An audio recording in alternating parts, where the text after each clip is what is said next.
What's up, co-reporters? Welcome back to my channel. Do you guys remember Dog Killer Dave from Teen Mom 2?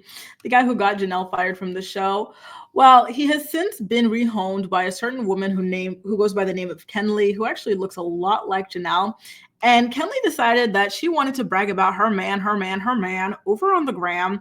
And I want to share it with you because we already know how this is going to end eventually, right?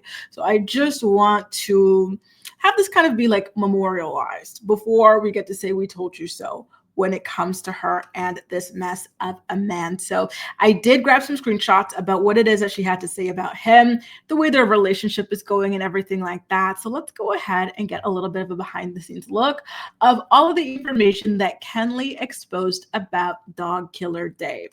First of all, she says that it's great when she gets home from work and feels ugly and greasy, yet my boyfriend compliments me when he gets home almost daily. Listen, you got to earn your keep somehow. How did you and your BF meet? So there's a photo of him with the dog who, as of now, I'm not sure if the dog is still alive or not, but it was alive potentially at the timing of this photo.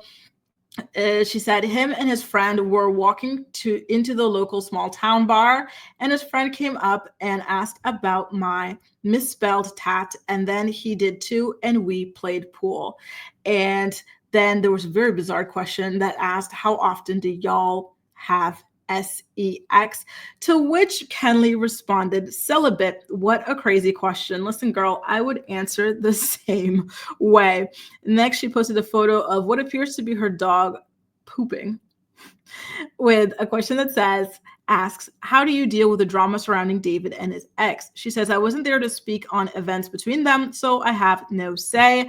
Would love if they could maturely co-parent for everyone's sake. And so I do have to say that I think she answered this question very well. You know, you weren't there. You don't know this woman. The man is always, of course, going to talk crap about the woman, and it's best to just stay out of it and not engage in that sort of thing because you truly don't know what really went down. All you can do, Kenley, and I'm telling you this, woman to woman, make sure you've got that you're triple, quadruple condoming it. You are on every single birth control imaginable. You are popping the morning after pills like Skittles. The last thing you need in life is to get pregnant by this man. The next question is, have you ever dated someone with kids before? Have you met all the kids yet? She says that yes, she has. And no, she has not met David's kids. Well, here's the gag. The reason why Kenley has not met David's kids is because David doesn't have custody of any of his kids. And that's another thing that I don't understand. Why do these women line up to date these men who have reputations of harming women and children? And in David's case, he has a reputation of harming women, animals, and children. So what do you think is going to happen to you in this relationship? Like, why do you see yourself or think so lowly of yourself that this is what you would actually get into a relationship with? Not only get into a relationship with, but move into your damn house. But I digress. Now, earlier she mentioned that she met David because his friend started chatting her up about a misspelled tattoo of hers. And so, of course, people asked her what that tattoo was. She posted a picture of her forearms and it said, and I quote, hang on, let me pull up my phone to my face. Wolves don't lose sleep over the opinion of sheep. So let me see where it's misspelled here. Wolves don't lose. Did they put two O's in the loose? No. Yeah, he initially put a second O. So instead of lose, it said loose. Initially, God bless. And the caption reads, my artist who I'll never slander because he's a good dude, free-handed it and spelled it incorrectly. I did send it to him spelled correct. I will still go to him, but not for words. Ouch! I can't imagine. That must suck. He must feel so guilty about it. Someone else asked, is David as crazy as people make him out to be? There's no way your family would be okay with that if he was. She posted a photo of the two of them on the boat, potentially the boat that David was living on before she fostered him. And it says, not from what I can tell so far. And if he was, my mama would beat that ass. They never start off crazy. They never start off violent. Canal, like, we all know this. We all know this. You are so lucky that he came with warning signs in the form of video footage of him being full-blown psycho, you know, a wall wall-to-wall mugshots, right? No custody of his children, all sorts of things. So how do you have all of that and go, oh, he hasn't been crazy yet? You know, you are so goofy. This guy's brand of crazy is not, I'm gonna call you 1,000 times. It's, I will shoot your dog in front of your children. It's, I will potentially break your collarbone. It's life and death crazy, you know? So it scares me for her, just how casually she takes David's proven track record of destructive, dangerous, and criminal behavior.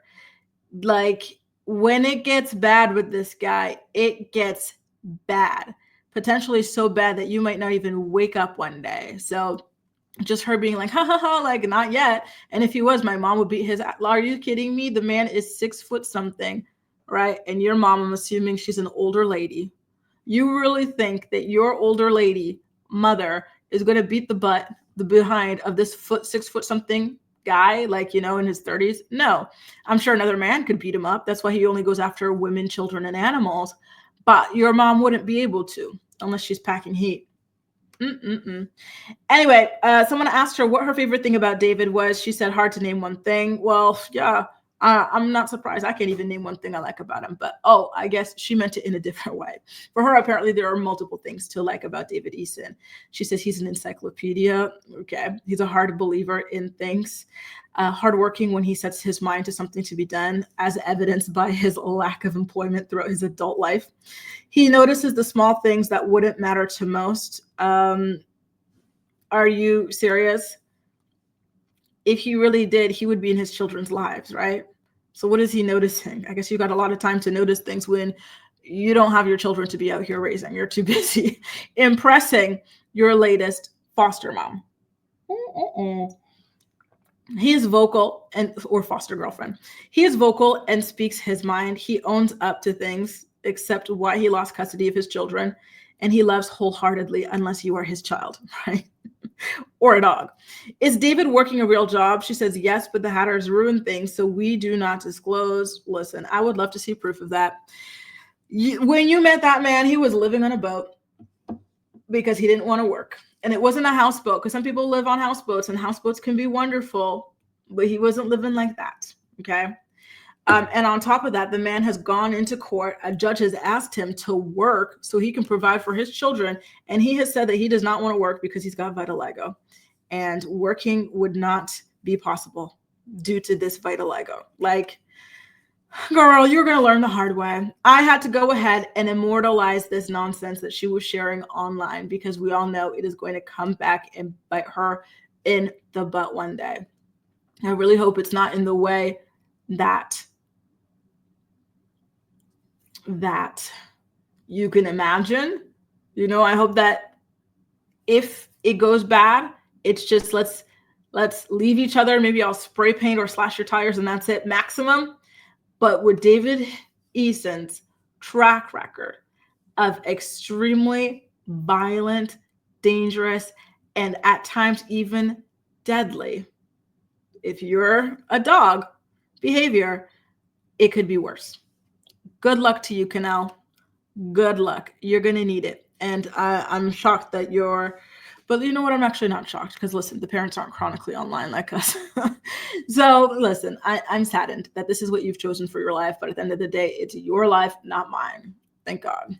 Take care, you guys. Let me know what you think about all this in the comment section down below. And as usual, we'll chat. That's all for now. Thank you so much for watching, and I'll see you next time. Bye.